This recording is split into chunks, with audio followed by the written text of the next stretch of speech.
Subscribe करें हमारे medical channel को और बेल आइकन को दबाइए लेटेस्ट वीडियो सबसे पहले देखने के लिए। नमस्कार दोस्तों, आज की इस वीडियो में हम जानेंगे जिन बच्चों का दिमाग कमज़ोर होता है, जिन बच्चों को पता नहीं रहता हम क्या कर रहे हैं, इवन ऐसे बच्चे जिनको अपना नाम याद नहीं रख पाते, जिनको अपना नाम याद रखने में भी कई सारी तकलीफ़ें होती हैं, ऐसी बीमारी के बारे में इस वीडियो में हम जानेंगे। क्या ये परेशानी है और ये क्यों होती है और इसका इलाज क्या है। सबसे पहले समझ लेते हैं कि ये जो बीमारी है इसे हम मेंटल वीकनेस के नाम से जानते हैं। और मेंटल वीकनेस में क्या होता है कि कई ऐसे बच्चे होते हैं या कई ऐसे बड़े बुज़ुर्ग लोग होते हैं जिनको कुछ भी याद करने में या फिर जो उन्होंने किया है, जो काम उन्होंने पहले किया है, उसको याद करने में भी उनको कठिनाई होती है, वो आसानी से भूल जाते हैं। तो सबसे पहले हम लक्षणों को समझ लेते हैं, उनके मेमोरी लॉस के बारे में समझ लेते हैं। जो उनकी मेमोरी वीक हो गई है या जो उनको याद रखना चाहिए वो चीज़ें उनको याद नहीं रह पा रही हैं, ऐसी कंडीशन में हमें कौन सी मेडिसिन लेना चाहिए।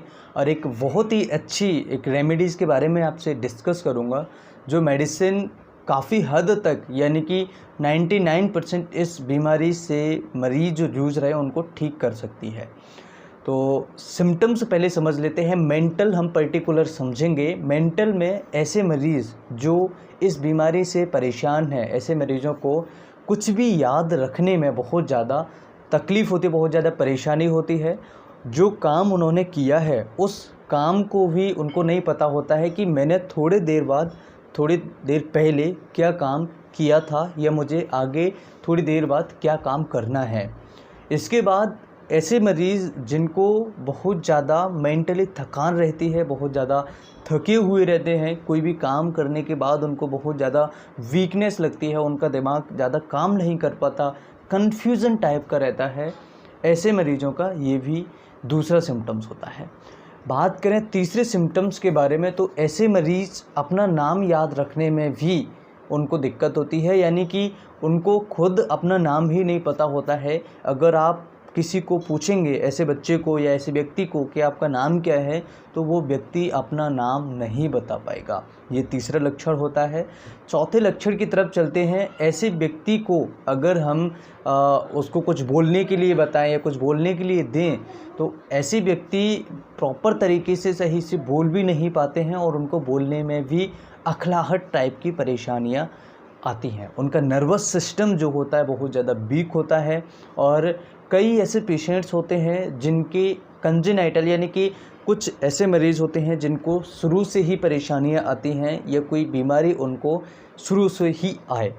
तो कुछ बीमारियां शुरू से आती हैं, कुछ बीमारियां बच्चा पैदा होने के बाद उसको न्यूट्रिशंस नहीं मिल पाते सही तरीके से, उनको सही तरीके से उनका देखभाल नहीं हो पाती, तो ऐसी कंडीशन में भी समस्याएं पैदा हो जाती है। बच्चा बहुत वीक होता है पढ़ने में, ऐसा बच्चा बहुत ज़्यादा कमज़ोर होता है, मैथमेटिक्स तो उसको समझ में आता ही नहीं है। अगर किसी बच्चे को मैथमेटिक्स के सवाल या थोड़ा बहुत उसको गिनती पहाड़े अगर हम बुलवाएं, तो ऐसा मरीज़ बहुत जल्दी अटक जाता है, उसको कोई भी चीज़ याद करने में भी परेशानी होती है। यानी कि अगर हम उससे बोलें कि आप 1 से 50 तक गिनती याद करिए या फिर उसको पहाड़े याद करवाएं या फिर उसको छोटे या बड़े याद करवाएं, तो ऐसा बच्चा याद भी नहीं कर पाता है, उसको याद करने में भी बहुत जल्दी भूल जाता है। यानी कि तो ऐसे सिम्टम्स मरीज़ को अगर हैं, ऐसे सिम्टम्स किसी मरीज़ में देखने को मिलते हैं, बहुत ज़्यादा कम बोलना, कोई भी रिस्पॉन्स अगर कर रहा है तो कम बोलना, और ऐसे मरीज़ सीरियस मैटर पे भी लफिंग करने लगते हैं। यानी कि कोई सीरियस मैटर है जहाँ पर हंसना नहीं चाहिए, लेकिन ऐसे व्यक्ति जो होते हैं, ऐसा मरीज़ जो होता है वो वहाँ पर भी हंसने लगता है, उसको पता ही नहीं होता है, उसका जो सेंसोरियम होता है वो प्रॉपर तरीके से काम नहीं करता है। सेंसोरियम हमारे बॉडी का एक बहुत अच्छा, एक बहुत ही इम्पोर्टेंट पार्ट होता है, जो हर किसी चीज़ को भांपने में, कहाँ पर क्या करना है, कहाँ पे क्या हो रहा है, हमारे ब्रेन को, हमारी बॉडी को समझाने में या समझने में बहुत ज़्यादा ज़रूरी होता है। तो ये जो मेडिसिन होती है ये सेंसोरियम पर बहुत अच्छा काम करती है। सेंसोरियम बहुत अच्छे तरीके से ये एक्ट करती है सेंसोरियम पर, और ऐसे ऑर्गन्स पे ये मेडिसिन काम करती है जो हमारे पर्टिकुलर सेंस वाले ऑर्गन्स होते हैं। तो ये मेडिसिन्स बहुत ही इफ़ेक्टिव और बहुत ही अच्छे रिजल्ट्स इस मेडिसिन में आपको देखने को मिल सकते हैं। अब जान लेते हैं कि ये मेडिसिन क्या है और इसका डोज क्या लेना चाहिए। तो इस मेडिसिन का नाम है एनाकार्डियम, यानी कि एनाकार्डियम एक पौधा होता है जिसके बीज के द्वारा, जिसके नट्स के द्वारा इस मेडिसिन को बनाया जाता है। और इस नट्स के द्वारा जब मेडिसिन को फॉर्म करते हैं तो ये वेरिएबल यानी अलग अलग पोटेंसी में ये बनाई जाती है।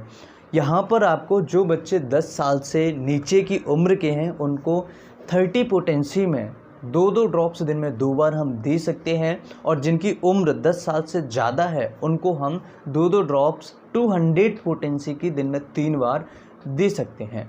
तो आपको याद रखना है, अगर कोई अन्य समस्या मरीज को है तो ऐसी कंडीशन में उस पेशेंट को एक बार डॉक्टर से कंसल्ट ज़रूर कर लेना चाहिए, उसके बाद ही दवाई को उपयोग करना चाहिए। तो ये जो मेडिसिन्स के बारे में हमने समझाया है आपको, ये पर्टिकुलर मेंटल से रिलेटेड सिम्टम्स थे, और इस मेडिसिन को बहुत अच्छे तरीके से प्रूव किया गया है और इस मेडिसिन्स के काफ़ी अच्छे रिजल्ट्स देखने को मिले हैं।